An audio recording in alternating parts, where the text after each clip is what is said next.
This is one of the reasons why President Trump was reelected, is because had he not been reelected, his tax cuts from 2017 would have expired and we would have experienced the largest tax increase in history. So fortunately, we have a good partnership with Americans for Prosperity. And we have with us Luke Anthony. Come on up, Luke, from Americans for Prosperity. And they are very active in educating the public about what's going on in the federal taxes. So thank you for coming, Luke.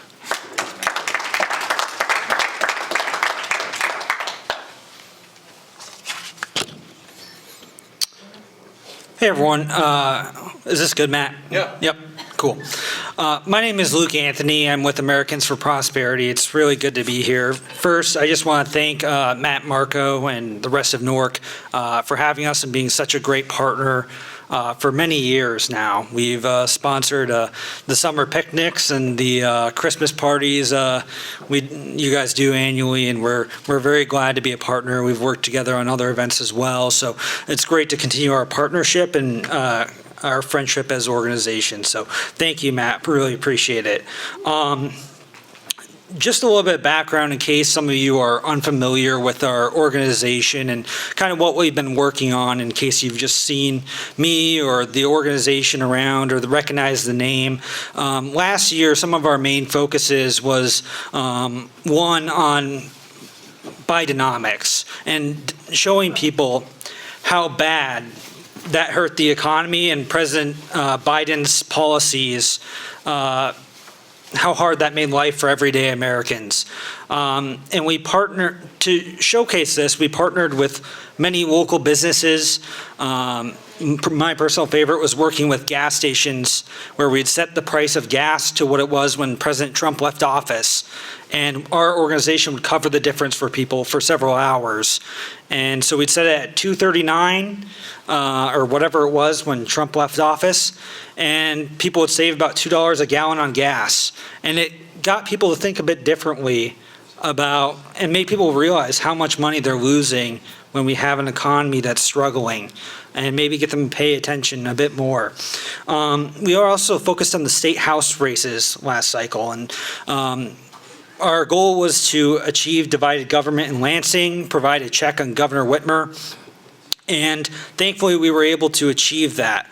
Now, that's in large part thanks to some great candidates running and their campaigns, and other organizations contributing as well. But our organization was able to knock close to 1 million doors last cycle, in large part for many state house candidates, that we could make sure Gretchen Whitmer doesn't have a rubber stamp on her policies, as she's maybe trying to get a national profile for her next ambitions. So it was a great year last year for our organization as we achieved that goal. And thankfully, Gretchen Whitmer does not have a rubber stamp in Lansing, so we're very proud of that. But the reason I'm here tonight, and one of our top priorities, at least on the federal level going into this year, is what's called the Tax Cuts and Jobs Act. They're often referred to as the Trump tax cuts. So you might hear that on the news, or politicians, when they're speaking, they might refer to it as the Trump tax cuts. They're the same thing as the Tax Cuts and Jobs Act. The Tax Cuts and Jobs Act is just the actual name of the legislation. So as Matt kind of alluded to, it was passed in 2017. Just for a little bit of background on it, it was the biggest tax cut in American history. So it was an incredible piece of legislation. It didn't take effect until 2019, though, so after the midterms, unfortunately, so people didn't get to experience the benefits before voting again. But they are set to expire at the end of 2025. So there's about 8 months left to go here. The sooner they get done, the better, as Speaker Mike Johnson has said. And he's mentioned some of his frustrations with 2017, where it didn't get done to the end of the year because it just made it longer to be implemented, and people didn't get the savings until after the next election. So that's really going to be a focus for them. But I also want to cover some of the challenges that this may face to getting done, as well as just kind of outline where things stand and how we are going about advocating for renewing these.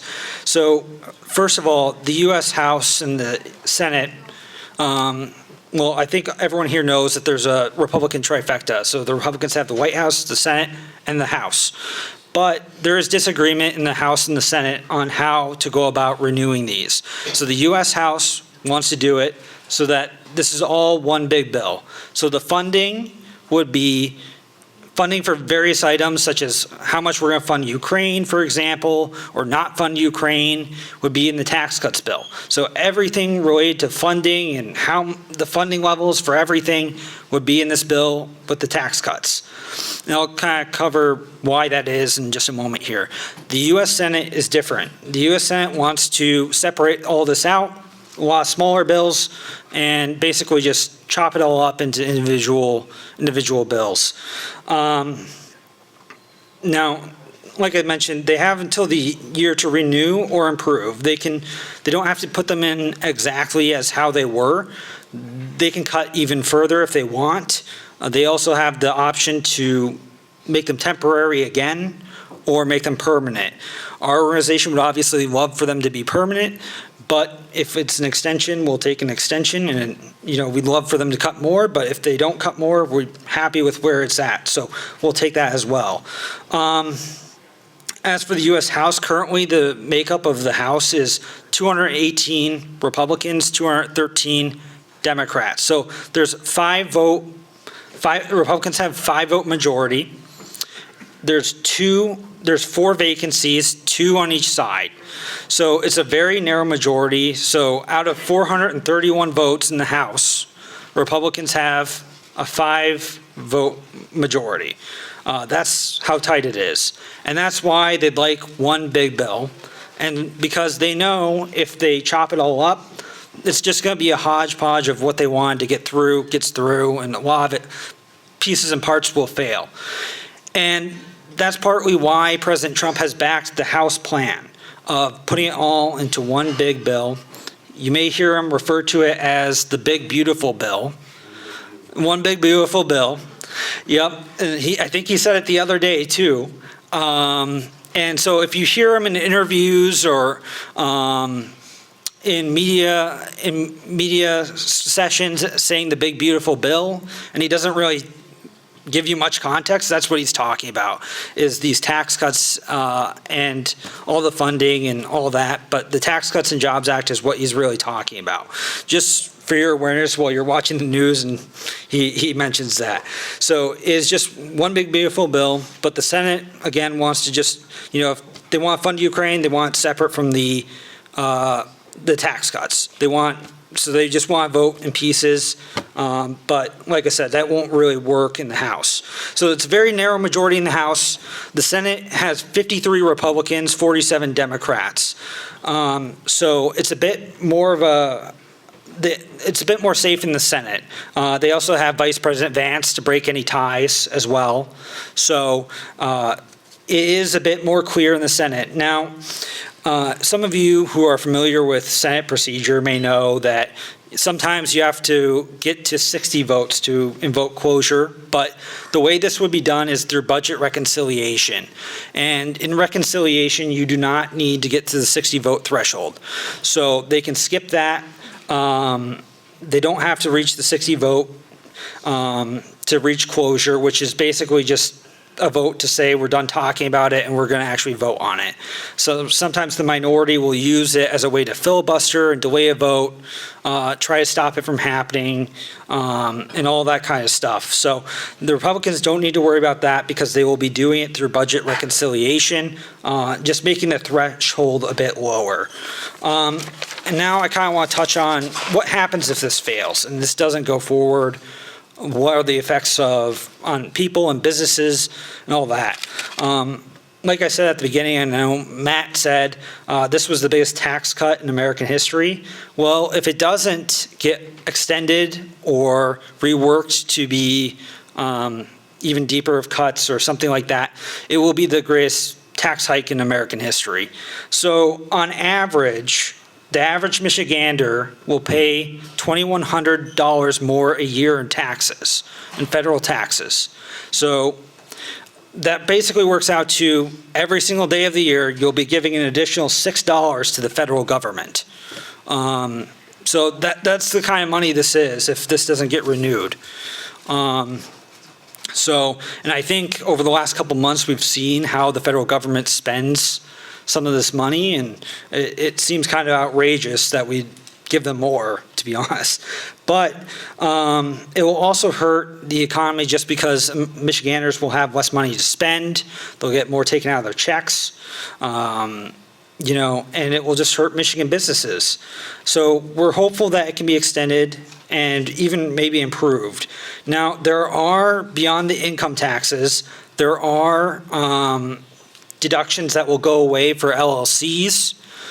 So small businesses, they'll have less they can deduct off their taxes in equipment and stuff like that, and there will be less to reinvest into jobs and employee wages. The corporate tax rate will also likely significantly increase, making American companies less competitive on the global stage, which would be a real terrible thing. We obviously want American companies to be competitive, but this would not allow that. So, and then obviously we're already facing economic issues. We're already facing issues. So increasing pressure on inflation will just further stagnate the economy. It would slow any type of growth. It would lead to higher unemployment. It would make it difficult for businesses to expand and, like I said, reinvest into their workforce and hire new employees. And so this would be true not only in Michigan and your local communities, but also all across the country. So I kind of want to finish up here with, what our organization is working on to advocate for this and make sure that we make our voices heard and make our fellow residents of the state voices heard, that hopefully we can get this done. So first, we're focused on educating people about the Tax Cuts and Jobs Act, because, while this is a room of people that I'm sure watch the news regularly and read the news almost daily, not everyone is in that position, or not everyone knows that these tax cuts expire, or that if this isn't done in the next 8 months, we'll face the greatest tax hike in American history. A lot of people don't know how this stuff affects them, and so we're focused on teaching and educating on the actual impacts. Other things we are doing is, like I mentioned, the gas event. We are going to be teaming up with actually a grocery store next week, and our organization will cover the first 50 people. We're going to cover $30 of their grocery bill. And it will give us an opportunity to talk to people that maybe they only vote once every 4 years, or maybe they only pay attention a couple weeks before the election. But it puts us in a spot where we can meet people where they're at and educate them on this issue, and hopefully enlighten them and get them to take action, contacting their representatives and encouraging them to support this act. My colleagues are also working on a precinct delegate leadership training program. And this will also help us reach those people too, because our goal is to help people that are active and that attend meetings like this, or our precinct delegates. We want them to be able to go out into their communities, their social circles, and be able to articulate and explain why this stuff matters to them. I think everyone here has either family members or friends or neighbors that maybe don't pay attention to the news or don't vote because they don't know how it affects them or why they should care. And we want to give people the tools to talk to people in their own social circles, because that's really the best way to reach them. And finally, one of the initiatives we started over the course of the last month or two, we have, so at all your tables is one of these. It's a postcard. There's some pens.